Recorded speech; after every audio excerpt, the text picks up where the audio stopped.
దేవుని యొక్క వాక్యములో నుండి మత్తయి సువార్త, మాథ్యూస్ గాస్పెల్ చాప్టర్ 5. మత్తయి సువార్త 5వ అధ్యాయము వర్స్ 3 3వ వచనాన్ని మనమందరం కూడా కలిసి చదువుకున్నాం. మత్తయి సువార్త 5వ అధ్యాయము 3వ వచనాన్ని మనం అందరం కూడా కలిసి చదువుతాం. Matthew's gospel chapter 5 verse 3. ఆత్మ విషయమై దీనులైన వారు ధన్యులు, పరలోక రాజ్యము వారిది. ఈ మాటను మనము ధ్యానం చేస్తూ వస్తూ ఉన్నాం. ఆత్మ విషయమై దీనులైన వారు ధన్యులు, పరలోక రాజ్యము వారిది అని. ప్రభువైన యేసుక్రీస్తు వారు కొండ ఎక్కి కూర్చున్నాడు. ఆయన శిష్యులు ఆయన యొద్దకు వచ్చారు. ఆయన నోరు తెరిచాడు మాట్లాడడానికి. ఆ సమయంలో ఆయన నోట నుండి ఒక మాట బయలుదేరింది. ఆ మాటే ఆత్మ. మానవుని యొక్క దేహములో, మానవుని జీవితంలో 3 ప్రాముఖ్యమైన విషయాలుంటే, ఒకటి ఆత్మ, 2 ప్రాణము, 3వది దేహము. అయితే ఏది ప్రాముఖ్యమైనదో దానినే ప్రభువు సవివరంగా, దానిని గురించే ప్రభువు మొట్టమొదటిగా మాట్లాడిన సందర్భాన్ని మనము జ్ఞాపకం చేసుకుంటున్నాం. అందుకనే మత్తయి సువార్త 5వ అధ్యాయము, 6వ అధ్యాయము, 7వ అధ్యాయము, 3 అధ్యాయాలు, మాథ్యూస్ గాస్పెల్ చాప్టర్ 5, 6, 7, ఈ 3 చాప్టర్స్ చాలా ప్రాముఖ్యమైన అధ్యాయాలు. ఈ అధ్యాయాలలో ఎన్నో విషయాలు చెప్పాల్సి ఉన్నవి. ఇన్ని విషయాలు చెప్పాల్సి ఉన్నప్పుడు ఆత్మ అనే మాటను చెప్పటానికి గల కారణం, ఆత్మ అనే మాటని ఆయన మొట్టమొదట ఉదహరించటానికి, ఉచ్చరించటానికి, బోధించటానికి గల కారణం ఏమిటి అంటే దాని యొక్క ప్రాముఖ్యత అంత గొప్పది. అందుకనే ఆత్మ అంటే ఎట్లాగూ, ఏ విధంగా ఆత్మ విషయంలో మనము దీనులంగా ఉండాలి అనే విషయాన్ని గత వారాల్లో మనం ధ్యానించుకొచ్చినాం. మొట్టమొదటిగా అబ్రహాము ఆత్మ విషయంలో దీనుడైనాడు. రెండవదిగా సుంకరి ఆత్మ విషయంలో దీనుడైనాడు. మూడవదిగా ఆత్మ విషయంలో దొంగ, యేసు ప్రభువుతో కూడా వేలాడవేయబడిన నేరస్తుల్లో రెండవ వాడు, తాను కూడా దీనుడుగా చేయబడ్డాడు, పరదైసుకు వారసుడిగా చేయబడ్డాడు. కాబట్టి ఈ విధంగా వారి జీవితాల్లో ఆత్మ విషయంలో వారు ఎట్లా దీనులైనారు అనే దాన్ని మనము ధ్యానించగలిగినాం. ఈరోజు కూడా ఆత్మ విషయంలో ఎలా దీనులైనారు అనే విషయాన్ని మనము ధ్యానం చేస్తాం.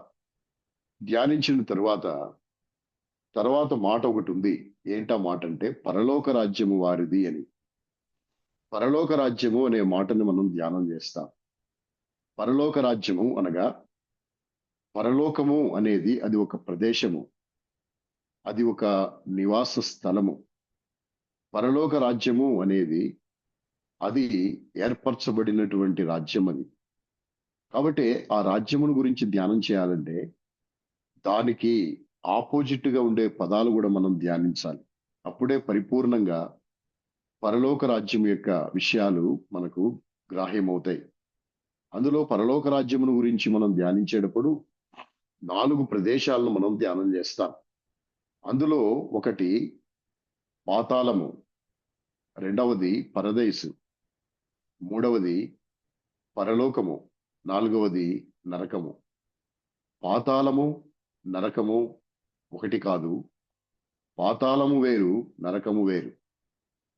పరదైసు, పరలోకము ఒకటి కాదు. పరదైసు వేరు, పరలోకం వేరు. ఈ 4 స్థలాలు మనము ధ్యానం చేయాల్సిన అవసరం ఉంది. అప్పుడే పరలోకమును గురించిన అవగాహన మనకు కొంతమేరకు లభిస్తుంది. అందుకనే ఆత్మ విషయములో దీనులైన వారు ధన్యులు, పరలోక రాజ్యం వారిది అని ప్రభు సెలవిచ్చినాడు. ఈరోజు ఆత్మ విషయంలో దీనత్వం అనే దాని గురించి ధ్యానం చేస్తూ ఒక వ్యక్తిని గురించి చూస్తాం. ఆ వ్యక్తి ఆత్మ విషయంలో దీనత్వం వస్తే తప్ప తన జీవితంలో తాను నిజమైన సంతోషాన్ని పొందలేకపోయినాడు. నిజమైన ఆనందాన్ని అనుభవించలేకపోయినాడు. అబ్రహాము జీవితాన్ని మనం ధ్యానించాము గత వారాల్లో. అబ్రహాము దేవుణ్ణి అంతగా తగ్గించుకుని అడగటానికి, ప్రాధేయపడటానికి గల కారణం, అబ్రహాము దీనుడవటానికి కారణం ఏంటి? సుంకరి దీనుడవటానికి కారణం ఏంటి? దొంగ దీనుడవటానికి కారణం ఏంటి అనేది ఈ సీక్వెన్స్ అనే దాన్ని మనం చూస్తే, అబ్రహాము దీనుడవటానికి గల కారణము, అతడు దేవుని యొక్క గొప్పతనాన్ని ఎరిగినవాడు. దేవుని గొప్పతనాన్ని ఎరిగినవాడు. అందుకనే తన తన స్థితి ఏంటో తనకు అర్థమైంది. తాను దీనుడు కావాల్సి వచ్చింది. రెండవదిగా సుంకరి, తాను కూడా ధనవంతుడు, సుంకం వసూలు చేస్తున్నాడు, నాకేం కాదు, నాకేం తక్కువ కాదులే, నాకేం కాదులే అనుకుంటూ నిర్భయంగా జీవిస్తూ వచ్చినాడు. కానీ తన స్థితి తనకు చూపించినప్పుడు, తనెవరో అర్థమైనప్పుడు తాను దీనుడు కావాల్సి వచ్చింది. దొంగ వ్రేలాడుతూ వ్రేలాడుతూ ప్రభు యొక్క క్షమాపణను చూచినప్పుడు, ప్రభు యొక్క మాటలు విన్నప్పుడు, తను ఎంత అన్యాయస్తుడో తాను ఎరుగుట వలన, తాను ఎంత దొంగయో, బందిపోటు దొంగయో గ్రహించుట వలన తాను దీనుడు కావాల్సి వచ్చింది.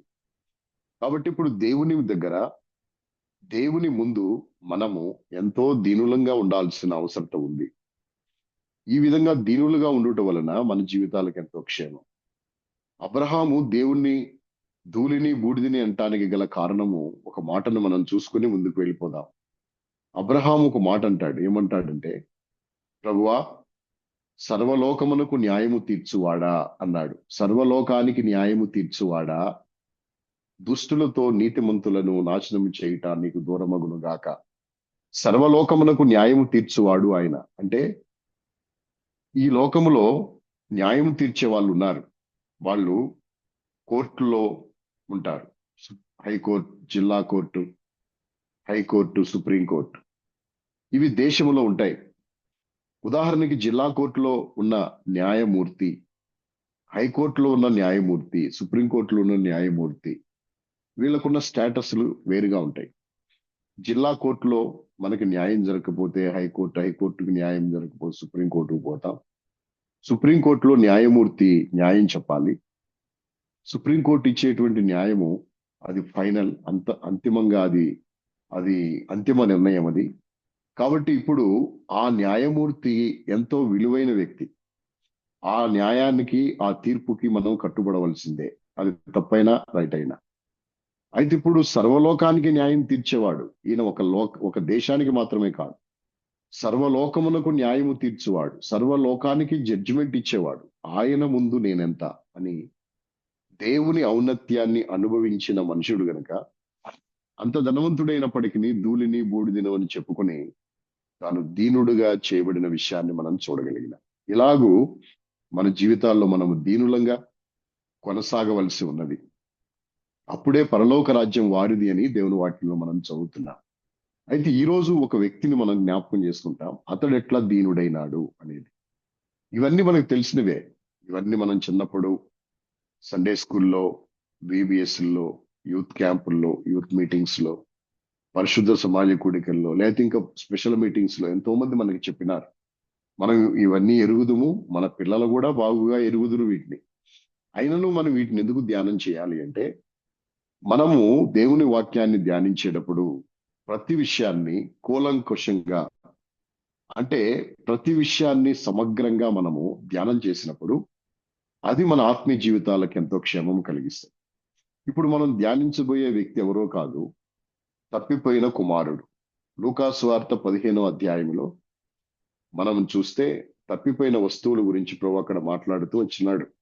మొట్టమొదటి గొర్రె తప్పిపోయింది, 10 వెండి నాణేములు తప్పిపోయినాయి. తర్వాత ఒక కుమారుడు తప్పిపోయినాడు.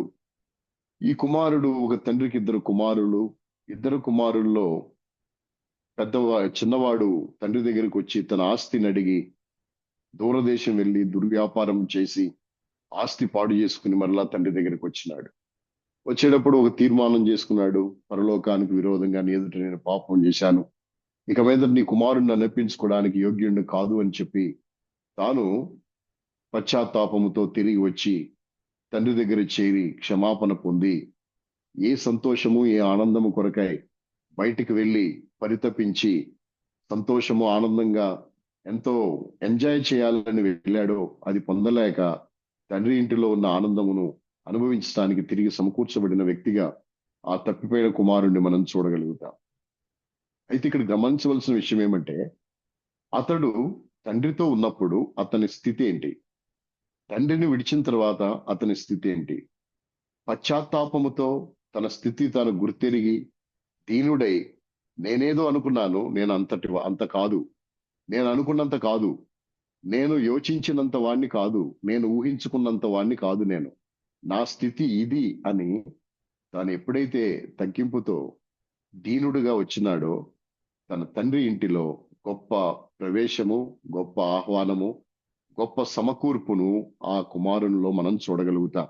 అయితే ఇక్కడ తండ్రి ఇంటి దగ్గర ఉన్నప్పుడు తండ్రి తనకు అన్ని నేర్పించినా చెప్పినా తాను ఎంతవరకు తండ్రి నుండి దూరంగా వెళ్ళిపోవాలి, తాను ఇంకేదో పొందాలి, ఎక్కడుంటే అది నేను పొందలేకపోతున్నాను, ఇంకేదో పొందాలి, ఇంకేదో అనుభవించాలి అని చెప్పి ఆస్తి తీసుకుని బయలుదేరి వెళ్ళిపోయినాడు. జీవితంలో కొరత, అసంతృప్తి, ఇంకేదో పొందాలి అనే వెలితి, వీటిని సంపాదించుకోవడానికి బయలుదేరి వెళ్ళినాడు. వెళ్ళి అక్కడికి వెళ్ళి తాను ఏదైతే సంపాదించాలి, ఏదైతే అనుభవించాలనుకున్నాడు అది అనుభవించలేకపోయినాడు. పైగా నష్టపోయి తాను అక్కడ అతని పరిస్థితి ఎలా ఉందంటే ఆకలితో అలమటిస్తున్నాడు. అలాంటి పరిస్థితిలోకి వచ్చినప్పుడు అప్పుడు తాను ఒక విషయాన్ని అన్నాడు. ఏమన్నాడంటే, నా తండ్రి ఇంట అనేక మంది కూలివాండ్రకు ఆహారము సమృద్ధిగా ఉంది అన్నాడు. అనుకొని బయలుదేరి వచ్చినాడు. ఎప్పుడు వచ్చింది ఈ గ్రహింపు, ఈ తలంపు అంటే కరువు వచ్చేదాకా అతనికి ఈ బుద్ధి రాలేదు. కరువు వచ్చినప్పుడు అని మనం చూస్తాం. కరువు వచ్చినప్పుడు అతనికి బుద్ధి వచ్చాను. లూక్స్ గాస్పుల్ చాప్టర్ 15, లూకాసు వార్త 15వ అధ్యాయం. లూక్స్ గాస్పుల్ చాప్టర్ 15, లూకాసు వార్త 15వ అధ్యాయములో 14-15 వచనాలు కలిసి ఉన్నవి. నేను చదువుతున్నాను. 14-15, 14 and 15 వర్సెస్ 14 and 15, 14-15 వచనాలు ఉన్నవి. నేను చదువుతున్నాను. అదంతయు ఖర్చు చేసిన తర్వాత ఆ దేశమందు గొప్ప కరువు రాగా వాడు ఇబ్బంది పడసాగి వెళ్ళి ఆ దేశస్థులలో ఒకని చెంత చేరెను. అతడు పందులను మేపుటకు తన పొలములోనికి వానిని పంపెను. 16 ఆల్సో 16వ వచనం కూడా, వాడు పందులు తిను పొట్టుతో తన కడుపు నింపుకొని ఆశపడిన గాని ఎవడును వానికి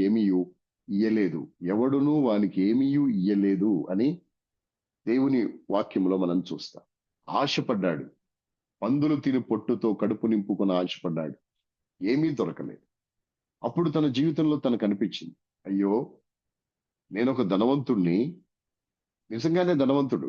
ఎట్లా ధనవంతుడు? తన తండ్రి ఇంట అనేక మంది కూలివాళ్లు ఆహారం తింటున్నారు. కూలివాళ్లను పోషించే సామర్థ్యత ఉన్నటువంటి తండ్రి, ఆ తండ్రి ఇంట ఎంతో మంది కూలి వాళ్లకు ఆహారం సమృద్ధిగా ఉంది. ధనవంతుడు. నేను ధనవంతుణ్ణి, నాకేంట్లే, ఈ ధనం వల్ల ఇంకా నేను ధనమును పెంపొందింప చేసుకోవాలనుకున్నాను, కానీ ఇప్పుడు నా పరిస్థితి ఇలా అయిపోయింది. ఇబ్బంది పడసాగి ఒకని చెంత చేరి ఆహారమును అడిగితే పందులు మేపుకు రమ్మంటే పందులు తినే పొట్టును తిని కడుపు నింపుకోవాలని ఆశపడి తాను అనుకున్న పందులు కూడా పొట్టు తినలేని పరిస్థితుల్లో అప్పుడు అతనికి తండ్రి ఇల్లు జ్ఞాపకం వచ్చింది. కరువు వచ్చినప్పుడు కొన్నిసార్లు కొన్ని పరిస్థితులు మన జీవితాల్లో అభ్యంతరంగా ఉన్నవి, మన జీవితాల్లో సరిచేయబడవలసిన విషయాలు సరిచేయబడటానికి కొన్ని పరిస్థితులు దేవుడు అనుమతిస్తాడు. అది ఒక మనిషి కొరకైనా అనుమతించవచ్చు, ఎక్కువ మంది మనుషుల కొరకైనా అనుమతించవచ్చు, దేశం కొరకైనా దేవుడు అనుమతించవచ్చు. అదే విషయాన్ని మనం దేవుని వాక్యంలో చూడగలం. ఎలాగంటే ఒక మనుష్యుని సరిచేయడానికి, ఒక మనుషుని కొరకు దేవుడు తుఫానును తీసుకుని వచ్చాడు. ఒక్క మనిషి కొరకే తుఫాను. యోనాను సరిచేసి నినివే పట్టణానికి తీసుకువెళ్ళటానికి తుఫానును పంపినాడు. తుఫాను, పెద్ద తుఫాను. ఒక్క మనిషి కొరకు తుఫాను వస్తుందా? వచ్చి అతన్ని, తుఫాను రాకపోతే వాళ్ళు సముద్రంలో వేయరు, సముద్రంలో వేయకపోతే మనిషి నినివే పట్టణానికి వెళ్ళాడు. ఇతడు తర్షీష్ పట్టణానికి వెళ్ళిపోతున్నాడు. కాబట్టి ఒక్క మనిషి కొరకు తుఫాను రావటము ఆశ్చర్యం కదా.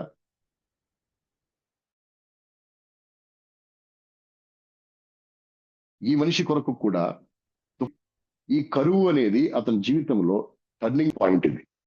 ఎప్పుడైతే ఈ కరువు వచ్చిందో అతడు ఇబ్బంది పడుతూ తండ్రి ఇంటిని జ్ఞాపకం చేసుకుని తాను పశ్చాత్తాపముతో తిరిగి వస్తున్నాడు. ఎక్కడికి అంటే తండ్రి దగ్గరికి. ఏమని? ఇలా అంటాను నేను. ఏమంటానంటే, తండ్రి, పరలోకానికి విరోధముగా నీ ఎదుట నేను పాపం చేశాను. ఇక మీద నీ కుమారుడు నన్ను అనిపించుకోవడానికి నేను యోగ్యుని కాదు. నీ కూలివాడిగా నన్ను చేసుకో. ధనవంతుని కుమారుడు. ఈ ధనవంతుని కుమారుడు ఇప్పుడు తన స్టేటస్ ఏంటంటే కూలివాడుగా ఉండేదాని కొరకు. ఒక కూలివాడిగా చేయబడాలని, ఒక కూలివాడిగా బ్రతికితే చాలు. ఒకప్పుడు కూలివాడు కాదు, ఎంతో లైఫ్ ఎంజాయ్ చేయాలని, ఎంతో గడించాలని, ఏదేదో ఊహించి ఏదేదో సంపాదించాలని ఎన్నో ఊహలతో బయలుదేరి వచ్చిన ఈ మనుషుడు ఇప్పుడు తన స్థితి ఎక్కడికి వెళ్ళిందంటే కూలివాడి దగ్గరికి వెళ్ళింది. కూలివాడిలో ఒకడిగా నన్ను చేర్చుకో అనే పరిస్థితికి వచ్చింది. అయితే ఇక్కడ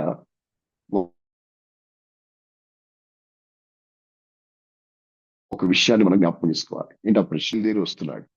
వస్తూ వస్తూ ఏమనుకుంటున్నాడంటే, తండ్రి, పరలోకానికి విరోధంగా నీ ఎదుట నేను పాపం చేశాను కనుక నీ కుమారుని కాదు, నీ కూలివాడిలో ఒకడిగా నన్ను చేర్చుకొని నేను నా తండ్రికి చెప్తాను. ఇంకా చెబుతాను అని బయలుదేరి వస్తున్నాడు. అయితే ఇక్కడ జరిగిన విషయం ఏంటంటే, ఇక్కడ ఒక ప్రశ్న వేసుకోవాలి మనం. ఏంటి ఆ ప్రశ్న అంటే, ఎప్పుడైతే ఈ కుమారుడు బయలుదేరి వస్తున్నాడో వాడింకా దూరంగానే ఉన్నప్పుడు తండ్రి పరిగెత్తుకుంటూ వెళ్ళి వాడి మెడ మీద పడి ముద్దు పెట్టుకున్నాడు అని బైబిల్లో మనం చదువుతాం. అది 20వ వచనాన్ని, verse 20, Luke's gospel chapter 15 verse 20 నేను చదువుతున్నాను. 20వ వచనాన్ని. వాడింకా దూరముగా ఉన్నప్పుడు తండ్రి వానిని చూచి కనికరపడి పరిగెత్తి వాని మెడ మీద పడి ముద్దు పెట్టుకున్నాడు. వాడింకా దూరంగా ఉన్నప్పుడే తండ్రి పరిగెత్తుకుని వెళ్ళి వాడి మెడ మీద పడి వాడిని ముద్దు పెట్టుకున్నాడు. కాబట్టి ఇప్పుడు ఇక్కడ ప్రశ్న ఏంటయ్యా అంటే, ఏంటి ప్రశ్న? మనము యోచించవలసినటువంటి విషయం ఏంటంటే, వాడు బయలుదేరి వస్తున్నాడు, పశ్చాత్తాపముతో వస్తున్నాడు అని తండ్రికి ఎలా తెలిసింది? తండ్రి ఎలా గుర్తించినాడు? వాడింకా రాలా, వాడింకా పశ్చాత్తాప పడలా, తన పశ్చాత్తాపాన్ని తెలియచేయలా, నానా నేను ఇలాంటి పరిస్థితిలో ఉన్నాను అని అన్లా. టెలిగ్రాములు లేవు, ఆ దినాల్లో ఏమీ లేవు. మరి వాడు వస్తా ఉండంగానే ఈయన ఇంకా ముందే పరిగెత్తాడంటే అతని గురించిన ఇన్ఫర్మేషన్ ఇతని దగ్గర ఉండాలి. వాళ్ళు వచ్చే ఇన్ఫర్మేషన్ ఇతని దగ్గర ఉండాలి. ఉదాహరణకి ఒక సంగతి నేను మీకు చెప్తాను, మనము ఈ విషయాన్ని గ్రహించడానికి. ఏంటా విషయం అంటే, అబ్రహాము ఎండవేళ గుడార ద్వారమందు కూర్చున్నాడు. 3 మనుషులు అతనికి కనపడ్డారు. అప్పుడు పరిగెత్తినాడు. ఆ 3 మనుషుల్ని చూచిన తర్వాత చూడకుండా, వాళ్ళు కనపడకుండా ఉంటే ఇంకా అక్కడే కూర్చుని ఉండేవాడు. ఎప్పుడైతే ఆ 3 మనుషులు ఇతని కంటికి కనిపించారో అతడు పరిగెత్తుకుంటూ వెళ్ళి నేలమట్టుకు వంగి సాష్టాంగ నమస్కారం చేసి, ప్రభువులారా, మీ కటాక్షము నా మీద ఉన్న ఎడల మీ దాసుని దాటిపోవద్దు అని వాళ్ళని వేడుకున్నాడు, ప్రాధేయపడ్డాడు. అంటే ఇలాగూ చూచాడు కాబట్టి, వాళ్ళని గురించిన సమాచారం ఇతను గ్రహించినాడు కాబట్టి పరిగెత్తినాడు. మరి ఇప్పుడు ఈ తండ్రి ఆ కుమారుని దగ్గరకు పరిగెత్తటానికి ఎవరిచ్చినారు ఇన్ఫర్మేషన్ ఇతనికి? నా కుమారుడు వస్తున్నాడు, అందుకే నేను పరిగెత్తుకొని వెళ్తాను అని. కుమారుడు వస్తున్నాడనే సంగతి ఇతనికి ఎలా తెలుసు? వాడింకా దూరంగా ఉన్నప్పుడే పరిగెత్తుకుంటూ వెళ్ళి అని రాయబడింది. అంటే అతను వచ్చే సంగతి ఇతనికి ఎలా తెలుసు? ఇక్కడ ఒక ఆత్మీయమైన ఒక విషయాన్ని మనం గ్రహించాల్సి ఉంది. ఏంటి ఆ విషయం అంటే, ఒక పాపి పశ్చాత్తాపపడితే దేవుడు ఎప్పుడు క్షమిస్తాడు? ఒక పాపి పశ్చాత్తాపపడితే ఎప్పుడు క్షమిస్తాడు? అంటే నిజమైన దీనత్వముతో కూడిన హృదయముతో పశ్చాత్తాపపడితే దేవుడు ఎప్పుడు క్షమిస్తాడు అనగా, మనము నోటితో ఒప్పుకోక ముందే, ఆ విషయాన్ని నోటితో డిక్లేర్ చేయక ముందే, హృదయములో ఎప్పుడైతే పశ్చాత్తాపం అనేది కలిగిందో అప్పుడే దేవుడు క్షమిస్తాడు. అంటే ఇప్పుడు ఈ యొక్క మనుషుడు బయలుదేరాడు పశ్చాత్తాపంతో. ఎవరు క్షమించాలి? ఇప్పుడు ఇతన్ని తండ్రి క్షమించాలి. ఇప్పుడు వాడు పశ్చాత్తాపము తండ్రిని అడగలేదు. అడక్క ముందే తండ్రి వాడిని క్షమించటానికి సిద్ధంగా ఉన్నాడు. అడగలేదు తండ్రిని అడగలేదు. ఇద్దరు సంభాషణ, కాన్వర్జేషన్ లేదు వీళ్ళిద్దరికి. వీళ్ళిద్దరి మధ్య దేర్ ఈజ్ నో కాన్వర్జేషన్. ఏ సంభాషణ లేదు. సంభాషణ లేకపోయినా తండ్రి క్షమించడానికి రెడీ అయిపోయాడు, కుమారుడు పశ్చాత్తాపడటానికి రెడీ అయిపోయినాడు. అంటే వీళ్ళిద్దరు నోటితో ఏం ఒప్పుకోలేదు కానీ హృదయములో పశ్చాత్తాపం. ఎందుకంటే మన దేవుడు హృదయమును చూచు దేవుడు. హృదయములో ఏముందో దేవుడికి తెలుసు. హృదయాన్ని ఎరిగిన దేవుడు. ఎంతగా ఎరుగును అంటే బైబిల్లో ఒక మాట ఉంది. ఆ మాట మనం చదివితే మనకు అర్థమవుతుంది. రండి, సామెతల గ్రంథం, ప్రోవెబ్స్, సామెతల గ్రంథము 15వ అధ్యాయం, చాప్టర్ 15 వర్స్ 11. సామెతల గ్రంథం 15వ అధ్యాయము వర్స్ 11 అనేది 11వ వచనాన్ని మనం చదువుతాం. పాతాళమును అగాధ కూపమును యెహోవాకు కనబడుచున్నవి, నరుల హృదయములు మరి తేటగా ఆయనకు కనబడును గదా. నరుల హృదయము తేటగా, క్లియర్ గా, చాలా తేటగా కనబడుతుంది. కాబట్టి నరుల హృదయము బహు తేటగా దేవునికి కనబడుతుంది. హృదయములో ఉన్న పశ్చాత్తాపము కూడా దేవునికి కనబడుతుంది. అందుకని ఇప్పుడు ఈ మనుషుడు పశ్చాత్తాపడ్డాడు. పడినప్పుడు తండ్రి దగ్గరికి వచ్చాడు. వచ్చి ఇంకా మాట్లాడలేదు. వాడు ఇంకా దూరం ఉన్నప్పుడే తండ్రి వెళ్ళిపోయాడు. ఎలా తెలిసింది తండ్రికి అంటే, ఇక్కడ ఒక విషయాన్ని జ్ఞాపకం చేసుకున్నా. ఏంటి ఆ విషయం అంటే, ఎప్పుడైతే ఒక వ్యక్తి పశ్చాత్తాపడ్డాడో, ఆ పశ్చాత్తాపడ్డప్పుడు దేవుడు ఎలా స్పందిస్తాడంటే, ఇంకా నోటితో ఒప్పుకోక ముందునే దేవుడు క్షమించటానికి సిద్ధమైపోతాడు. దానిని బైబిల్లో రిఫరెన్స్ ఏమైనా ఉందా? దానికి ఆధారం ఏమైనా ఉందా? అతడు నోటితో ఒప్పుకోలేదు. ఒప్పుకోకముందే ఈయన క్షమించడానికి రెడీ అయిపోయినాడు. పరిగెత్తుతున్నాడు, మెడ మీద పడ్డాడు, ముద్దు పెట్టేసుకున్నాడు, తండ్రి తీసుకొచ్చేస్తున్నాడు. అప్పుడు గాని అతడు నోరు విప్పి మాట్లాడాడు, తన పశ్చాత్తాపమును వెల్లడి చేసినాడు. అప్పుడు దాకా ఏం మాట్లాడలే. కానీ అప్పటికే ఈయన అప్పటికే అతన్ని సమకూర్చుకున్నాడు, అప్పటికే అతన్ని క్షమించినాడు, అప్పటికే అతన్ని ఆ, కౌగిలించుకున్నాడు, అతన్ని ప్రేమించినాడు. ఎంత ప్రేమించాలో అంత ప్రేమించినాడు. ఏంటిది అంటే, తండ్రికి ముందే తెలుసా అంటే తెలుసు. ఎలా తెలుసు? ఎప్పుడు తెలుసు తండ్రికి అనగా, బైబిల్ గ్రంథంలో దీనికి ఏమైనా ఆధారం ఉందా అంటే ఒక ఆధారం ఉంది. ఒక స్థలములో ఒక రిఫరెన్స్ ఉంది. ఆ రిఫరెన్స్ ను మనం చదివితే మన స్థితి కూడా అంతే. మనల్ని కూడా దేవుడు అలాగే ప్రేమిస్తున్నాడు, అలాగే క్షమిస్తున్నాడు. అందుకనే ఆయన గురించి రాయబడి, నువ్వు క్షమించుటకు సిద్ధ మనసు గలవాడు, క్షమించుటకు నువ్వు సిద్ధ మనసు గలవాడు. ఆయన క్షమించే దేవుడు. అయితే ఎప్పుడు అంటే, దీనత్వముతో, దీనమైన హృదయముతో, విరిగి నలిగిన హృదయముతో మనం ఎప్పుడైతే పశ్చాత్తాపడతామో అప్పుడు దేవుడు రెడీగా ఉంటాడు క్షమించడానికి. అది ఎక్కడుంది? ఆ రిఫరెన్స్ ఎక్కడ? రండి, ఆ మాటను మనం చదువుతాం. కీర్తనల గ్రంథము సామ్ 32, కీర్తనల గ్రంథము 32వ అధ్యాయం, సామ్ 32 వర్స్ 5. 32వ కీర్తన 5వ వచనాన్ని నేను చదువుతున్నాను. మీరు కూడా మీ బైబిల్ను మీరు తెరిచి చూడండి. Sam 32 verse 5, Keerthana 32:5.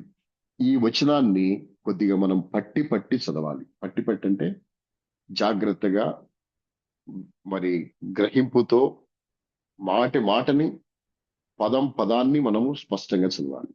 Word to word చదవాలి. 5వ వచనం, నా దోషమును కప్పుకొనక నీ ఎదుట నా పాపమును ఒప్పుకొంటిని. అంతే. అక్కడ వరకు మనం చదివాం కదా. చదివిన తర్వాత ఒక డాష్ అనేది ఒకటి ఉంది తెలుగు బైబిల్లో. ఒక కోలన్ డాష్ అంటే ఒక గీత ఒకటి ఉంది. అక్కడ రాయబడింది ఏమనంటే, అంటే ఇక్కడ నా దోషమును కప్పుకొనక నీ ఎదుట నా పాపమును ఒప్పుకున్నాను అన్నాడు. ఎట్లా ఒప్పుకున్నాడు అనే దాన్ని వివరించినాడు. ఇప్పుడు ఆ డాష్ పెట్టి ఎలా ఒప్పుకున్నాను, దేవుడు ఎలా క్షమించినాడు అనే దాన్ని అక్కడ వివరించినాడు. ఏమని, యెహోవా సన్నిధిని నా అతిక్రమములు ఒప్పుకొందుననుకొంటిని, నీవు నా పాప దోషమును పరిహరించి ఉన్నావు. ఒప్పుకొందును అనుకున్నాను, ఒప్పుకుంటాను అని అనుకున్నాను. అప్పటికే నీవు నా పాప దోషమును ఏం చేశావు, పరిహరించినావు. ఒప్పుకోలేదు నేను ఇంకా. నేను ఎలా ఒప్పుకున్నాను అనే దాన్ని చెప్పాడు ఇక్కడ. ఏమని, ఒప్పుకుంటాను అనుకున్నా, ఒప్పుకొందుననుకొంటిని, అనుకుంటిని అంతే, ఒప్పుకోలేదు. నీవు నా పాప దోషమును ఏం చేసి ఉన్నావు, పరిహరించిన.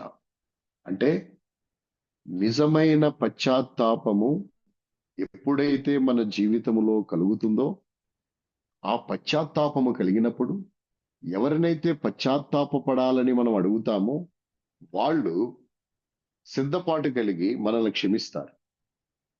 సిద్ధమైన మనసుతో క్షమించటానికి వాళ్ళు సిద్ధంగా ఉంటారు. అందుకనే ఈ తప్పిపోయిన కుమారుని యొక్క నిజమైన దీనత్వముతో కూడిన పశ్చాత్తాపం ఉందే, ఆ పశ్చాత్తాపము ఈ తండ్రిని ప్రేరేపిస్తుంది. నీ కుమారుడు వస్తున్నాడు, నీ కుమారుడు వస్తున్నాడు, నీ కుమారుడు వస్తున్నాడు. ఇప్పుడు ఈ మనుషుడు బయలుదేరి నా కుమారుడు వస్తున్నాడని తనకే తెలిసి తానే పరిగెత్తుకుంటూ వెళ్ళి వాడింకా దూరంగా ఉన్నప్పుడే మెడ మీద పడి ముద్దు పెట్టుకుని అతన్ని క్షమించినాడు. అంటే ఒప్పుకుందాం అనుకున్నాడంతే, ఇంకా ఒప్పుకోలేదు. అప్పటికే నీవు నా పాప దోషమును ఏం చేసి ఉన్నావు, పరిహరించినావు. కాబట్టి ఆ తర్వాత పరిహరించినాడు, సిద్ధంగా ఉన్నాడు, క్షమించటానికి సిద్ధంగా ఉన్నాడు. ఎప్పుడైతే ఒప్పుకున్నాడో తీసుకొచ్చి ఇంటిలో సమకూర్చినాడు. కాబట్టి ఈ తండ్రి దూరంగా ఉన్నప్పుడే, వాడింకా దూరంగా ఉన్నప్పుడే పరిగెత్తుకుంటూ వెళ్ళాడు. అంటే ఒక వ్యక్తి పశ్చాత్తాపపడితే ఆ ప్రభు యొక్క హృదయం, ఇక్కడ ఒక విషయాన్ని మనం జ్ఞాపకం పెట్టుకోవాలి. ఆ తప్పిపోయిన కుమారుడు ఎవరో కాదు మనమే అయితే, ఆ తండ్రి ఎవరో కాదు మన ప్రభువే. మన ప్రభు హృదయము మన విషయంలో, పశ్చాత్తాపడే విషయంలో, పశ్చాత్తాపపడే వారి విషయంలో ఎలా ఉంటాడు, ఎలా ఉంటాడు అంటే, మనకు ఒక పాట ఉంది మన పాటల పుస్తకంలో. ఏం పాట అంటే, దూతలు తెచ్చిరి శుభవార్త, ఎంతో గొప్పానందము. దూతలు తెచ్చిరి శుభవార్త, ఎంతో గొప్పానందము. కుమ్మరించును మదిలో పరము నుండి, పాపి నలిగి నప్పుడే. కుమ్మరించును మదిలో పరము నుండి, పాపి నలిగి నప్పుడే. ఆనందమహానందం,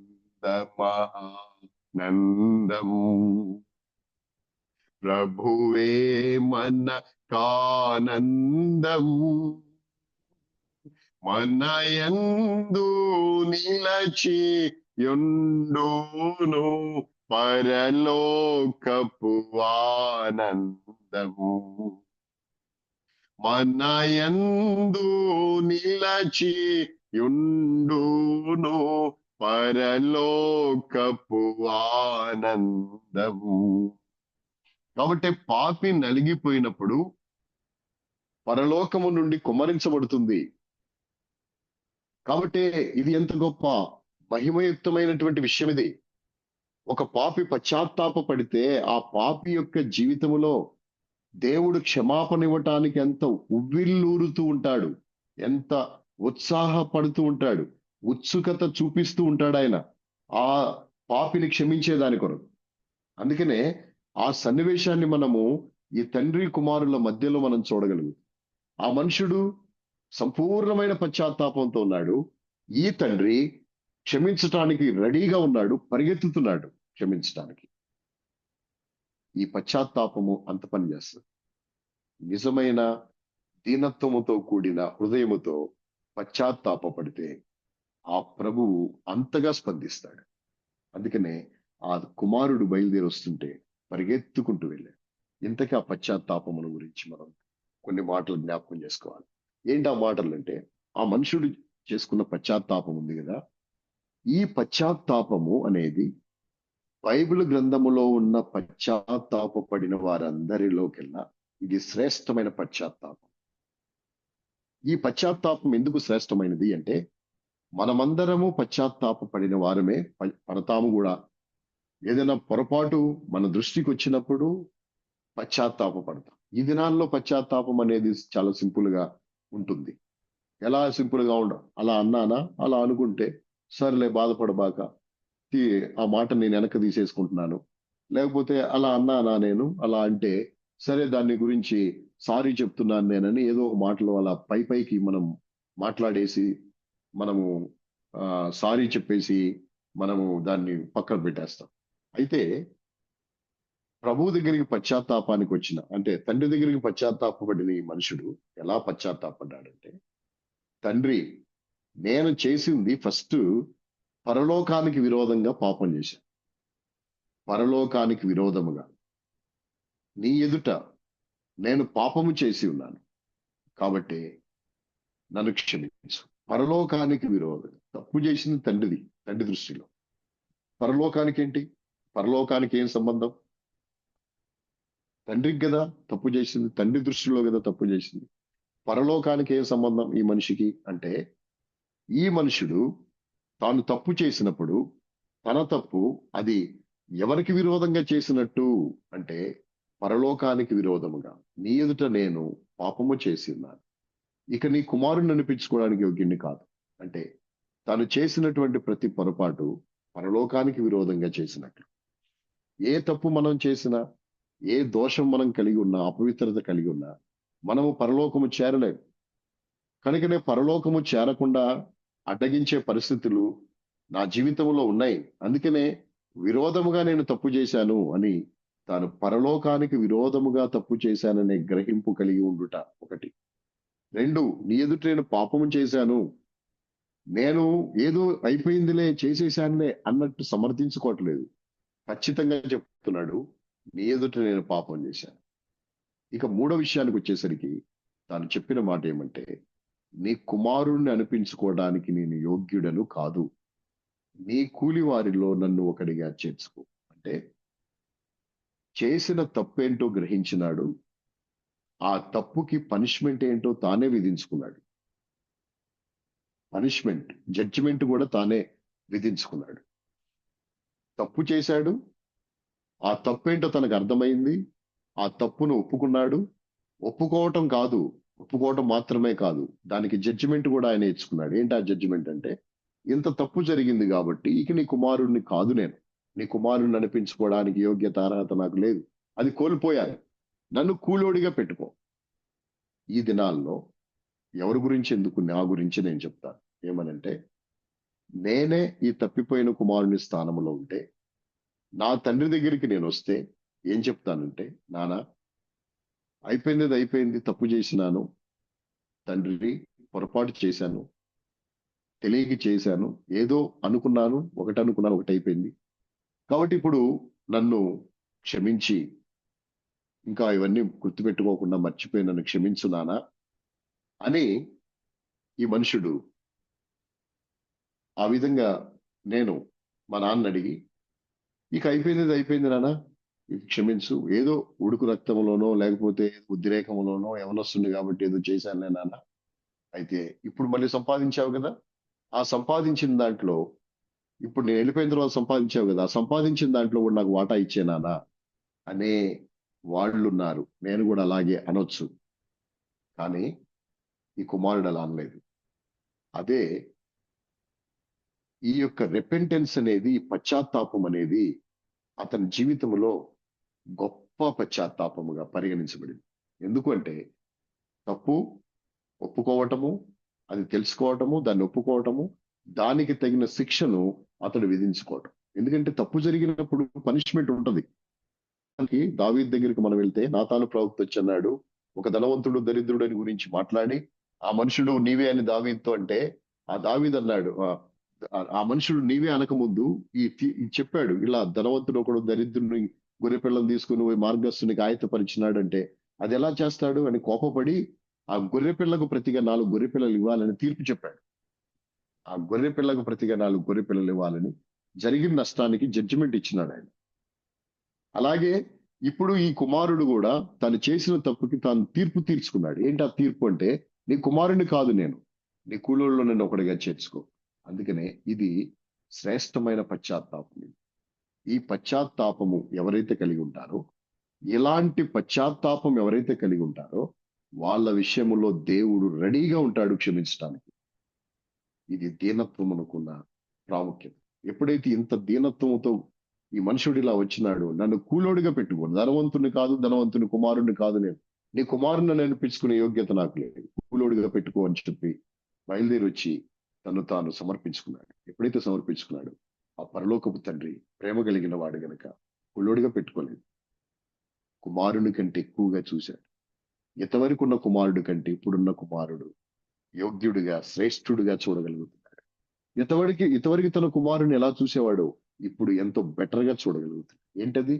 అతనికి పాదములకు చెప్పులు, అతని చేతికి ఉంగరము, ప్రశస్త వస్త్రము, కొవ్విన దూడ, విందు, చచ్చిపోయి నా కుమారుడు బ్రతికాడు, తప్పిపోయి దొరికినాడు, నాతో కూడా కలిసి సంతోషించండి అని చెప్పి ఆ కుమారుణ్ణి ఉంగరం పెట్టినాడు, ప్రశస్త వస్త్రం కట్టినాడు, పాదములకు చెప్పులు ఇచ్చినాడు. అంతేకాదు విందులోకి తీసుకొచ్చి కూర్చోబెట్టాడు, నా కుమారుడు దొరికాడు, తప్పిపోయి దొరికినాడని సంతోషపడ్డాడు. అంటే కులోడిగా చేర్చుకున్నాడా? లేదు, కుమారుని కంటే ఎక్కువగా చేర్చుకున్నాడు. ఈ గొప్ప ఆధిక్యత అతని జీవితంలో లభించడానికి గల కారణము అతడు దీనుడుగా చేయబడ్డాడు. అందుకనే పశ్చాత్తాపం అనేది ఎంతగా పనిచేస్తుంది, నిజమైన పశ్చాత్తాపమునకు దేవుని దగ్గర ఉన్న స్థానము ఎంత గొప్పది అనే విషయాన్ని మనం చూడగలిగిన, పశ్చాత్తాపంలో కూడా శ్రేష్టమైన పశ్చాత్తాపం ఈ కుమారునిలో మనము చూడగలిగిన, మూడో ప్రశ్న ఈ సందర్భంలో వేసుకోవాల్సింది ఏమంటే, వాడిని మెడ మీద పడి ముద్దు పెట్టుకోవడానికి గల కారణం ఏంటి? ఈ తప్పిపోయిన కుమారుడు వస్తున్నప్పుడు, దూరంగా ఉన్నప్పుడు మెడ మీద పడ్డాడంట, ముద్దు పెట్టుకున్నాడంట. ఎందుకు మెడ మీద పడ్డాడు అన్నందుకు ఒక విషయము నాకు జ్ఞాపకం వస్తుంది. ఏంటి ఆ విషయం అంటే, ఇశ్రాయేలీలలో, యూదులలో ఒక పద్ధతి ఉంది. ఏంటి ఆ పద్ధతి అంటే, ఇతడు మెడ మీద పడ్డాడు అంటే ఆ కుమారుణ్ణి అతడు అలా ఇటువైపు నుండి వస్తున్నాడు, ఇటువైపు నుండి తండ్రి వెళ్తున్నాడు, ఇతడు ఊరు బయట నుండి వస్తున్నాడు, ఇతడు ఊరిలో నుండి వెళ్ళాడు. ఇప్పుడు ఈ కుమారుణ్ణి మెడ మీద పడ్డాడు అంటే, ఇతడు మెడ మీద పడ్డాడు అంటే ఇతన్ని ఈ తండ్రి కవర్ చేశాడు. ఎందుకని కవర్ చేసినాడు? ఇలా కవర్ చేసేసాడు, ఇలా కప్పినాడు. ఇలా కప్పటానికి గల కారణం ఏంటి? మెడ మీద పడ్డాడంటే కవర్ అయిపోయినట్టు.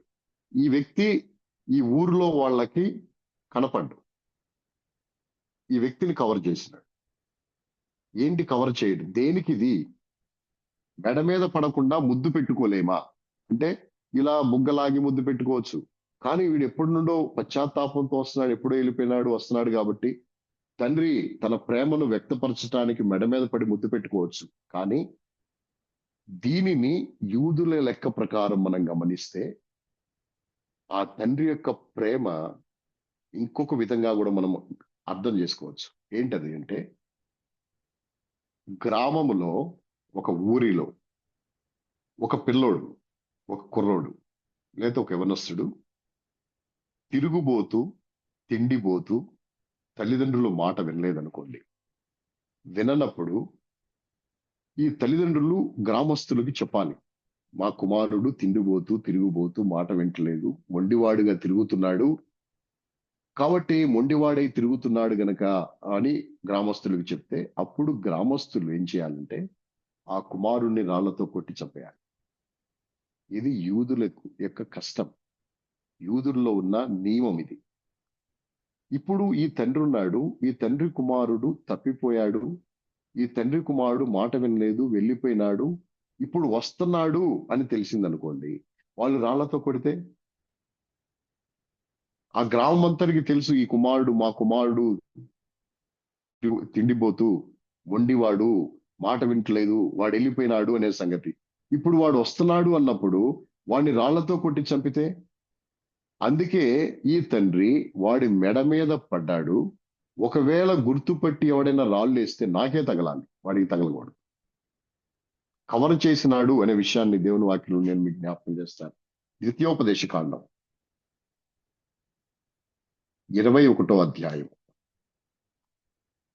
ద్వితీయోపదేశ కాండం, డ్యూటరానమీ చాప్టర్ 21. ద్వితీయోపదేశ కాండము 21వ అధ్యాయము. 21వ అధ్యాయము 18వ వచనాన్ని నేను చదువుతున్నాను. 18వ వచనాన్ని నేను చదువుతున్నాను. 18 verse 18. Deuteronomy chapter 21 verse 18.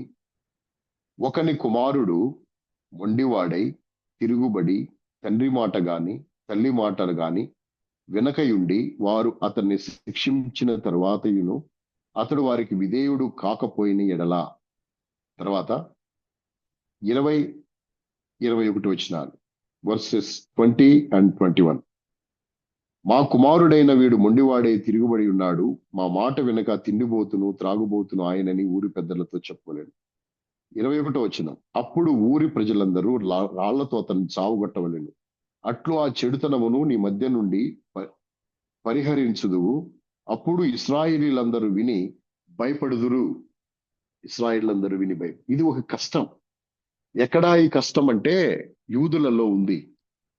మా కుమారుడు మొండివాడు, తిండిపోతూ, తిరగబడుతున్నాడు, త్రాగుబోతూ, మా మాట వినట్లేదు అన్నప్పుడు ఆ ఊరి ప్రజలు అతని రాళ్లతో కొట్టారు. ఇప్పుడు ఈ కుమారుని రాళ్లతో కొడితే, మొండివాడై మాట వినక వెళ్ళిపోయినాడు, ఇప్పుడు వస్తున్నాడు, ఊరు ప్రజలందరూ భయపడాలి. ఇలా జరిగిందంటే, ఒకటి జరిగితే ఒకరిని కొడితే ఊరోళ్ళందరూ భయపడతారు, వీడిని కొట్టాలి అని కొడితే. అందుకనే తండ్రే ముందు వెళ్ళాడు పరిగెత్తుకుంటూ, వాడిని కవర్ చేసినాడు. ఒకవేళ ఎవరైనా రాళ్ల దెబ్బలు కొడితే నాకు తగలాలి, నాకు కుమారునికి తగలదు. ఈ తండ్రి ప్రేమ ఎంత గొప్ప. వెళ్ళిపోయినా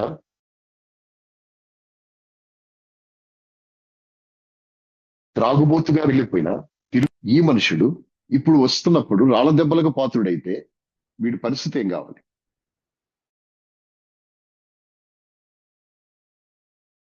అందుకే పరిగెత్తుకుంటూ వెళ్ళి వాడి మెడ మీద పడి వాడిని కవర్ చేసి వాడిని ముద్దు పెట్టుకొని తీసుకుని వచ్చాడు.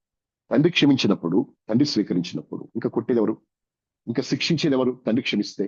తండ్రి సమాధానం ఇస్తే ఇంకా సమాధానం లేకుండా చేసేది ఎవరు? అందుకనే ఈ తండ్రి యొక్క ప్రేమను మనం చూడగలుగుతాం. ఈ తప్పిపోయిన కుమారుడి విషయంలో అతని ఎంత గొప్ప ప్రేమ కనపరచబడటానికి గల కారణం ఏంటంటే, నేను ధనవంతుడిని అనే గర్వము అతిశయము విడిచిపెట్టి దీనుడుగా చేయబడిన కారణాన ఆ మనిషిని జీవితంలో గొప్ప ఆధిక్యతను తాను పొందగలిగినాడు. నిజమైన పశ్చాత్తాపము, ఈ దీనత్వం అనేది మనల్ని పశ్చాత్తాపపడేదిగా, దేవుని దగ్గరికి చేర్చేదిగా, సమకూర్చేదిగా చేయబడుతుంది. అందుకనే ఆత్మ విషయమై దీనులైన వారు ధన్యులు, పరలోక రాజ్యము వారిది. ఈ మనుషుడు ఆ విధంగా తన్ను తాను తగ్గించుకుని దీనుడుగా చేసుకుని పశ్చాత్తాపడిన కారణాన తండ్రి యొక్క విందులోకి ప్రవేశించినట్లు మనం ప్రవేశించి అందరితో సంతోషించే భాగ్యాన్ని ఈ మనుషునికి ఆ తండ్రి అనుగ్రహించిన విషయాన్ని మనం చూడగలిగింది. కాబట్టి మన జీవితాల్లో మనము అలాగూ దీనత్వాన్ని మనం కలిగి ఉండాల్సిన అవసరత ఉంది. కాబట్టి నిజమైన పశ్చాత్తాపం, ఏదైనా పొరపాటు మన జీవితాల్లో ఉంటే అటు ఇటు సమర్థించేది లేకుండా నిజమైన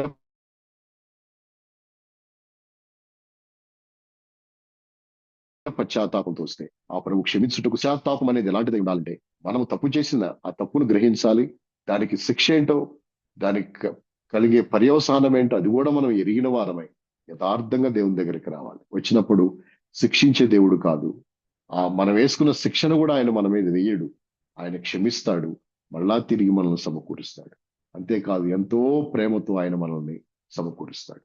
కాబట్టి నాలుగో వ్యక్తిగా మనం ఒక వ్యక్తిని చూడగలిగిన అతడే తప్పిపోయిన కుమారుడు. ఏ విధంగా దీనుడై వచ్చి గొప్ప విందులో ప్రవేశించి గొప్ప సంతోషములో పాలు పంపులు కలిగిన వాడయ్యాడో దేవుని వాక్యంలో మనం చూడగలుగుతున్నాం. ఆ విధంగా మన జీవితాల్లో మనం దీనులంగా మనం జీవించాల్సిన అవసరం ఉంది. అందుకనే రాయబడింది, ఆత్మ విషయమై దీనులైన వారు ధన్యులు, పరలోక రాజ్యము వారిది అని మనం చెప్పుకోగలిగిన. తిరిగి ఇంకా కొన్ని నిమిషాలు మనము ఇంకో వ్యక్తిని కూడా మనం చూస్తాం. ఎవరా వ్యక్తి అంటే దీనుడుగా చేయబడిన వ్యక్తి. ఆత్మ విషయంలో దీనుడుగా చేయబడ్డాడు. ఎలా దీనుడుగా చేయబడ్డాడు ఆ మనుషుడు? ఆత్మ విషయంలో దీనత్వం అనేది వస్తే దేవుడు ఆ వ్యక్తిని ఎంతగా వినియోగించుకుంటాడు. దీనులుగా మనం చేయబడితే దేవుని రాజ్యమునకు వారసులము. అంతేకాదు దేవుడు బలమైన పాత్రగా సాధనంగా మనల్ని వినియోగపరుచుకుంటాడు ఆత్మ విషయంలో దీనత్వం మనకు వస్తే. ఎలాగూ అనగా బైబిల్ గ్రంథంలో మొదటి వ్యక్తి అబ్రహాం అయితే, రెండవ వ్యక్తిగా మనము సుంకరుని చూడగలిగితే, మూడో వ్యక్తిగా మనము దొంగను, వేలాడవేయబడి నేరస్తుల్లో రెండో వాడిని మనం చూడగలిగితే, ఆయన నాలుగో వ్యక్తిగా తప్పిపోయిన కుమారుడిని మనం చూడగలిగితే, ఐదో వ్యక్తిగా మనం ఎవరిని చూడొచ్చు అంటే చాలా మంది ఉన్నారు, అందరిని మనం చూడలేము. ఐదుగురు వ్యక్తులను మాత్రమే మనం చూడగలుగుతున్నాం. ఒక వ్యక్తి, ఐదో వ్యక్తి ఎవరు అంటే మనకందరికీ తెలిసిన వ్యక్తి మోషే. మోషే భక్తుడు ఎంత దీనుడుగా చేయబడ్డాడు. ఆ దీనత్వం వచ్చేంత వరకు దేవుడు ఆ మనిషిని గొర్రెలు మేపేదానికి ఉంచినాడు. గొర్రెలు మేపుతూ వచ్చిన కారణాన్ని బట్టి ఆ మనుషుడు దీనుడైనాడు. ఎలా చెప్పొచ్చు అతడు దీనుడయ్యాడు అని? ఒక విషయాన్ని మనము బైబిల్లో మనం పరిశీలన చేయొచ్చు. ఏంటంటే మోషే ఐగుప్తు దేశములో ఫరో కుమార్తె యొక్క కుమారుడిగా పెంచబడ్డాడు. అతడు ఎంత వైభవంగా పెరిగినాడు. అతనికున్న ఘనత గొప్పది. అతనికున్న ఆధిక్యతలు, అతని యొక్క పెంపకము, అతనికున్న స్థానము ఐగుప్తు దేశములో ఎంతో విలువైనది. అయితే బైబిల్ గ్రంథం మనం చదివినప్పుడు ఒక ఐగుప్తీయుడు, హెబ్రీయుడు కొట్టుకుంటుంటే ఐగుప్తీయుని చంపి ఇసుకలో పాతిపెట్టాడు. ఇద్దరు హెబ్రీలు కొట్టుకుంటున్నప్పుడు, గొడవ పడుతుంటే వాళ్ళ దగ్గరికి వెళ్ళినప్పుడు వాళ్ళు అన్నారు, నిన్ను తీర్పరిగా ఎవరు నియమించినారు అని. ఆ సమస్యకు ఆ మనుషుడు పారిపోయినాడు, మిద్యాను దేశానికి వచ్చినాడు. మిద్యాను దేశానికి వచ్చినప్పుడు మిద్యాను దేశములో అక్కడ ఇత్రో పిల్లలు గొర్రెలు మేపుతున్నారు. ఆడపిల్లలు ఆయనకి, వాళ్ళు గొర్రెలు మేపుతున్నారు. సిప్పోరా వాళ్ళందరూ గొర్రెలు మేపుతుంటే ఎప్పుడు పెందలకడ ఇంటికి వెళ్ళని ఆ మందలు ఆ రోజు పెందలకడ వెళ్ళినాయి. ఎందుకు వెళ్ళినాయి అంటే అక్కడ ఉన్నటువంటి మగ గొర్రెల కాపరులు, ఆడ గొర్రెల కాపరులు వాళ్ళు గొర్రెలు మేపుతున్నారు. అయితే మగ గొర్రెల కాపరులు వీళ్ళ మీద గొడవపడి వీళ్ళ మందల్ని రానియకుండా మొట్టమొదట వాళ్ళ మందలకి నీళ్లు పెట్టుకుని వాళ్ళు వెళ్ళిపోయేవాళ్ళు. ఈ ఆడగొర్రెల కాపరులు గనక వీళ్ళు తర్వాత ఎప్పుడో నీళ్లు పెట్టుకొని చీకటి పడిపోయిన తర్వాత ఇంటికి వెళ్ళేవాళ్ళు. ఈరోజు అలా కాదు. మోషే వారిని అడ్డగించి, ఎంతో మంది గొర్రెల కాపరులు ఉంటారు ఒక బావి దగ్గర. ఎంతో మంది గొర్రెల కాపరులు ఉన్నప్పుడు అంతమంది గొర్రెల కాపరుల్ని అడ్డగించగలిగిన, వారినందరినీ నివారించగలిగిన క్యాపబిలిటీ ఉన్న వ్యక్తి మోషే. అందుకని ఇత్రో అడిగాడు, మీరు ఇంత పెందలకాడ వచ్చినారేంటి? ఎప్పుడు రారు కదా ఇంత పెందలకాడ, ఇప్పుడు వచ్చి ఇంత పెందలకాడ వచ్చినారేంటి అని అడిగితే, ఒక ఆయన ఎవరో ఐగుప్తీయుడు వచ్చినాడు, అతడు మిగతా గొర్రెల కాపరులందరిని అడ్డగించి మాకు ముందు నీళ్లు తోడిపోసినాడు, మా గొర్రెలు తాగినాయి, మేము ఇప్పుడు వచ్చేసినామని చెప్పి వాళ్ళు అన్నారు. అంటే అంతమంది కాపరులను నిలవరించగలిగి, అడ్డగించగలిగి కొత్త వ్యక్తి ఇతను. వాళ్ళందరూ కలగజేసుకుంటే ఈ మనిషి ఏమైపోతాడు? ఏమైపోయినా పర్వాలేదులే, నేను నిలబడతానని చెప్పి ఆడపిల్లల పక్షంగా నిలబడి వాళ్ళందరిని అడ్డగించినాడు. అడ్డగించగలిగిన సామర్థ్యము కలిగిన వ్యక్తి అంటే మంచి రోషము కలిగిన వాడు, మంచి బలము కలిగిన వాడు, మంచి పట్టుదల కలిగిన వాడు, ఇలాంటి తత్వం కలిగినటువంటి మోషే. ఇలాంటి మోషే 40 ఇయర్స్ తర్వాత, ఫస్ట్ 40 ఇయర్స్ తర్వాత మోషే యొక్క స్వభావం అది మనం చూడగలుగుతాం. నెక్స్ట్ 40 ఇయర్స్ గొర్రెలు మేపినాడు. నెక్స్ట్ 40 ఇయర్స్ మేపిన తర్వాత హోరేబులో పొద మండుతుంది, కాలిపోవట్లేదు. అప్పుడు అంటాడు, నోటి మాంద్యము గలవాడను, నాలుక మాంద్యము గలవాడను అంటాడు. అప్పుడు ఎవర్రా మీరు, ఎందుకు వచ్చారు ఇక్కడికి? ముందు ఆడపిల్లల్ని నీళ్లు తాగనియండి, ఆ గొర్రెలను పెట్టండి నీళ్లు, మీరెవరు, గెట్ అవుట్ అని వాళ్ళని తోలేసి వీళ్ళకి నీళ్లు పెట్టినోడు. ఇప్పుడు ఆ గొర్రెల దగ్గరకు వచ్చి ఆ పొదలో మాట్లాడుతున్న దేవునితో అంటాడు, మాటలు రావు, నోటి మాంద్యము నాలుక మాంద్యము కలిగిన వాడిని నేను అంటాడు మోషే. అప్పుడు ఉన్న ఆ యొక్క వ్యక్తికి అతను మోషే, ఇతను మోషే. అప్పుడున్న పర్సనాలిటీ ఏంటి, ఇప్పుడున్న పర్సనాలిటీ ఏంటి, ఏమైపోయింది పర్సనాలిటీ? అందుకే మోషే గురించి ఒక మాట ఉంది రండి, అపోస్తుల కార్యములు, యాక్ట్స్, అపోస్తుల కార్యములు 7వ అధ్యాయము.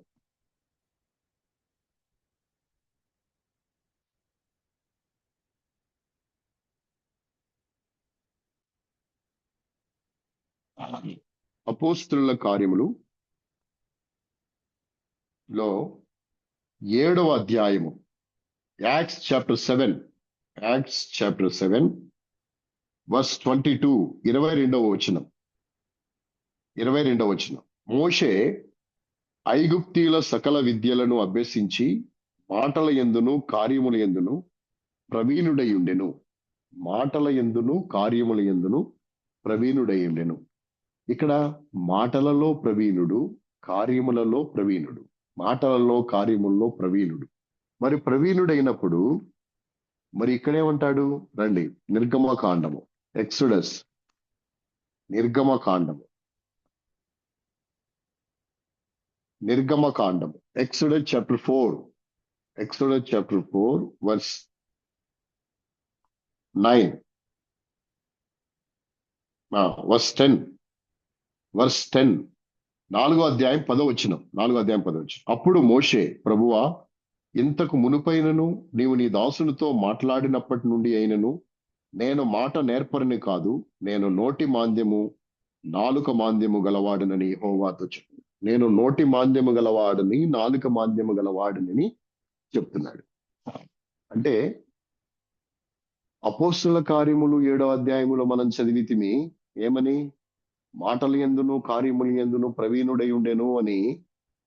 ఇక్కడ నిర్గమకాండము 4వ అధ్యాయం 10వ వచనంలో మనం చదివితిమి ఏమని, నేను నోటి మాంద్యము నాలుక మాంద్యము, నువ్వు ఇంతకు ముందు మాట్లాడినప్పుడు ఇప్పుడేను నేను మాట నేర్పని కాదు, నోటి మాంద్యము నాలుక మాంద్యము గలవాడను అంటున్నాడు.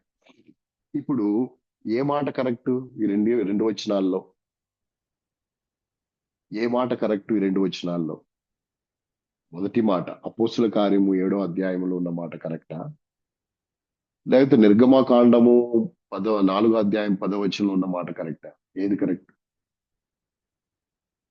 నోటి మాంద్యం నాలుక మాంద్యం కలిగిన వాడిని అనే మాట కరెక్టా, మాటల యందు కార్యముల యందు ప్రవీణుడు అనే మాట కరెక్టా? ఏది కరెక్ట్? ఏదో ఒకటి కరెక్ట్ అయి ఉండాలి, 2 కరెక్ట్ ఎట్ అవుతాయి? ఏదో ఒకటి ఉంచుకొని ఒకదాన్ని కొట్టేద్దామా? అంటే కొట్టేయడానికి ఆకాశము భూమి గతించిన ఇది సున్నా అయినా పొల్లైనా తప్పిపోదు కదా, నా మాటలు గతించవన్నాడు. అంటే బైబిల్లో ఏది తీసివేయడానికి, ఏది కలపటానికి లేదు. ప్రతి మాట వాస్తవమే, ప్రతిదీ కరెక్టే. అంటే దానికి ఒక అర్థం ఉంటది. ఇప్పుడు నోటి మాంద్యం గలవాడిని అంటే ఇది అబద్ధం ఆడినాడా ఇక్కడ? అక్కడ స్టెఫన్ చెప్పిన మాటను బట్టి అది అబద్ధం అంటే అతిశయోక్తిగా చెప్పినాడా స్టెఫను? ఇక్కడ అబద్ధం ఆడినాడా మోషే అనుకోవాలా మనం? కాదు, 2 కరెక్టే. ఎలాగూ అంటే అతడు ఐగుప్తు నుండి బయటకు వచ్చేటప్పుడు మాట నేర్పరి. ఐగుప్తు నుండి బయటకు వచ్చినప్పుడు అతడు ప్రవీణుడు, కార్యములలో మాటలలో ప్రవీణుడు, అన్ని విద్యలు సకల విద్యలు నేర్చినవాడు. కానీ ఈ సకల విద్యలు ఇశ్రాయేలు ప్రజలను విడిపించలేవు. ఈ సకల విద్యలు మనుషులను ఏం చేస్తాయో తెలుసా? విడగొడతాయి. అయితే ఏది అవసరం ఇప్పుడు ఈ మనిషికి అంటే దీనత్వం అవసరం. దీనత్వం అవసరం. ఈ దీనత్వం రావటానికి 40 ఇయర్స్ పట్టింది మోషేకి దీనత్వం. దీనత్వములో పరిపూర్ణుడు అవ్వటానికి. ఎంత పరిపూర్ణుడో తెలుసా? మిక్కిలి సాత్వికుడు. భూమి మీద ఉన్న వారందరిలో మిక్కిలి సాత్వికుడు మోషే. ఎంత గొప్ప సాత్వికం ఎక్కడి నుండి వచ్చింది మోషేకి? ఈ 40 దినాలు గొర్రెలు మేపినాడు. ఈ గొర్రెలు మేపినప్పుడు యోరేగు పర్వతము చుట్టుపక్కల ప్రాంతాల్లో దీనుడిగా చేయబడ్డాడు. ఎంత దీనత్వమో తెలుసా? ఒకసారి నేను దేవుని వాక్యం చదువుతున్నప్పుడు దేవుణ్ణి ఒక ప్రశ్న వేశాను నేను. ఏమన్నా ప్రశ్న అంటే, ప్రభువా, ఎంత దీనుడు ఇంత సాత్వికుడు కదా, ఇంత దీనుడు ఇంత సాత్వికుడైన మోషేని ప్రార్థన చేస్తే ఇక చాలు, ప్రార్థన చేయొద్దు, నేను వినను, నువ్వు కనాన్ని చూస్తావు, అందులో అడుగు పెట్టవన్నావు. ఏంటి ప్రభువా దీని విషయము? అంత సాత్వికుడు కదా, ఒక మాట చెప్పాలంటే నువ్వు ఓర్చుకోలేనిది అతను ఓర్చుకున్నాడు. నువ్వు ఓర్చుకోలేనిది అతను ఓర్చుకున్నాడు. నువ్వు ఓర్చుకోలేకపోయావు. మోషేతో అన్నావు, నువ్వు పక్కకు తప్పుకో, నేను వీళ్ళని నాశనం చేస్తా, నిన్ను కొత్త జనముగా చేస్తా. దేవుడికి జనాలు చేసేయటం ఈజీనే. జలప్రళయాన్ని రప్పించినాడు, నోవాహుని జనముగా చేసినాడు. ఇప్పుడు ఈయన తప్పించి ఇంకా జనాన్ని చేస్తావు నువ్వు, నీకు ఈజీనే. కానీ మోషే సహించినాడు. ఏంటి సహింపు? ఇంట్లో, మన ఇంటిలోనే భార్య సనగటం ప్రారంభిస్తే ఇంట్లో ఉంటామా? మనం ఉండగలమా? భార్యతో ఏకమై పిల్లలు కూడా సనగటం ప్రారంభిస్తే భరించగలమా? ఆ పిల్లలతో కూడా ఏకమై బంధువులు కూడా సహించగలిగితే నిలబడగలమా? 6 లక్షల మంది కాల్బలము ఇంకా పైపెచ్చు మిగిలిన వారు సనుగుతూ ఉంటే దేవుడు సహించలేక, నువ్వు తప్పుకో, వీళ్ళని చంపేస్తానన్నాడు, వీళ్ళని సంహరించేస్తాను నేను. మోషే అన్నాడు, ప్రభువా, నువ్వు సంహరించావు అనుకో, జనాలు ఏమనుకుంటారో తెలుసా? ప్రపంచంలో ఉన్న మనుషులు ఏమనుకుంటారో తెలుసా? మిగతా జాతుల వాళ్ళు, జనాంగాలు ఏమనుకుంటారో తెలుసా? వాళ్ళ దేవుడికి శక్తి అక్కడ వరకే ఉంది, అక్కడ వరకే తీసుకెళ్లి వాళ్ళని సంహరించినాడు అరణ్యంలో అనుకుంటారు. నీ కీర్తి ఏమైపోద్ది, నీ మహిమ ఏమైపోద్దని దేవునికి విన్నవించుకున్న భక్తుడు మోషే. ఎంత సాత్వికుడు, ఎంత సాత్వికుడు, ఎంత గొప్ప సాత్వి. ఒక్క మాటగా అన్నాడు, ద్రోహులారా, తన పెదవులతో కాని మాట ఒకటే కదా అన్నాడు. ఈ ఒక్క మాటకి నువ్వు కణాన్ని తీసుకెళ్ళవా? అతను అడిగింది అదే కదా. బంగారం అడిగినాడా, వెండి అడిగినాడా, ఏమన్నా ఆస్తులు అడిగినాడా? నువ్వు కణానికి ఎందుకు తీసుకెళ్ళలేదు అంటే, దేవుడు నాకు ఇచ్చిన సమాధానం ఏంటంటే, మోషే మిక్కిలి సాత్వికుడు. కానీ నేను మోషేని తీసుకొచ్చాను ఎక్కడికి? కనానుకు తీసుకొచ్చాను. ఎప్పుడు తీసుకొచ్చాను? రూపాంతర కొండ మీద తీసుకొచ్చిన. రూపాంతరం కొండ మీద ఆ మనుషుడు కాలు పెట్టలేదు. పిస్గా కొండ మీద నుండి నెబో పర్వతం శిఖరము దగ్గర నుండి ఆ మనుషుడు కనాను చూచి అక్కడే మృతి పొందినాడు. కానీ ఆ మనిషిని తీసుకొచ్చినాడు దేవుడు ఎక్కడికంటే రూపాంతరపు కొండ మీదకి తీసుకొచ్చినాడు. కనాను, ఇస్రాయేల్ దేశములో, కనాను దేశము అని పిలువబడిన ఆ యొక్క ఇస్రాయేల్ దేశములో ఆ కొండ మీదకి దేవుడు తీసుకొచ్చినాడు. మోషే, ఏలియాలు ఇద్దరు వచ్చినారు అక్కడ. అయితే ఎందుకు ఇవన్నీ అంటే, మనము యుగాంతముందున్న మనము కేర్ఫుల్ గా ఉండే దాని కొరకు వాళ్ళకి ఆ పనిష్మెంట్లు వచ్చినాయి. మన కోసం అవి.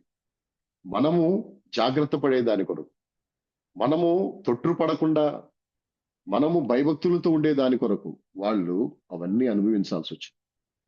కాబట్టి మోషే జీవితంలో ఎంత సాత్వికుడు, ఎంత మిక్కిలి సాత్వికుడు. ఈ సాత్వికుడు ఇప్పుడు అంటాడు, నోటి మాంద్యము గలవాడిని, నాలిక మాటలు రావు నాకు, నేను మాట్లాడలేను. అప్పుడు మాట్లాడేసి ఆ బావి దగ్గర గొర్రెల కాపరులను తరిమినాడు కదా. మా మాటల యందు కార్యములందు ప్రవీణుడని రాసినారు కదా. మరి ఇక్కడ నోటి మాంద్యం నాలుక మాంద్యం కలిగిన వాడు ఎట్టయినాడు అంటే దీనుడైనాడు, సాత్వికుడైనాడు, దీనత్వం కలిగిన వాడు. ఈ దీనత్వము అనేది ఇశ్రాయేలు ప్రజలను నడిపించటానికి కారణమైంది. అదే ఆ బావి దగ్గర ఉన్నంత రోషము, ఐగుప్తీయుని చంపినంత రోషము, ఆ రోషముతోనే దేవుడు పనిలో పెడితే, దేవుని ఆ ఇశ్రాయేలు ప్రజలు నడిపించే పనికి అప్పగిస్తే మొత్తం అందరినీ, దేవుడు కాదు మోషే నువ్వు తప్పుకో అంటాం కాదు, మోషేనే మొదలెట్టేశాడు. ప్రభువా వీళ్ళని మామూలుగా వద్దయ్యా, పూర్తిగా అసలు ఒక్కొక్కరిని నువ్వు ఎలా చేయాలనుకుంటావు అలా చేసేయని అప్పగించేసేవాడు. దీనత్వం వచ్చిన తర్వాత అతని జీవితంలో ప్రాధేయపడటం మారింది. అతడు దేవుని దగ్గర ప్రాధేయపడుతున్నాడు. ఎంతగా ప్రాధేయపడుతున్నాడో దేవుని వాక్యంలో మనం చూడగలిగిన.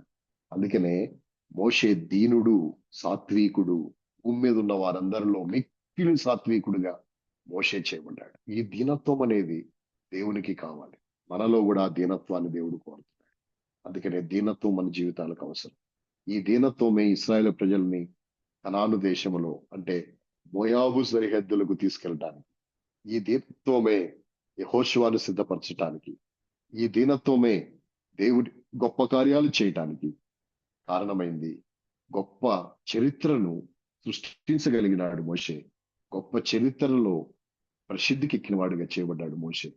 అలాంటి దీనత్వాన్ని మన జీవితాల్లో మనం కలిగి ఉండాలి. అందుకనే మొట్టమొదటి వ్యక్తిగా అబ్రహాము, రెండో వ్యక్తిగా మనము సుంకరిని, మూడో వ్యక్తిగా దొంగను, బందిపోటు దొంగను, నాలుగో వ్యక్తిగా తప్పిపోయిన కుమారుణ్ణి, ఐదో వ్యక్తిగా మోషే భక్తుణ్ణి మనం చూడగలిగిన. వాళ్ళు ఎంత దీనులుగా చేయబడినారో మనము కూడా ఆత్మ విషయంలో దీనులంగా ఉంటే మన దీనత్వాన్ని బట్టి దేవుడు మన జీవితాల్లో గొప్ప కార్యాలు చేస్తాడు.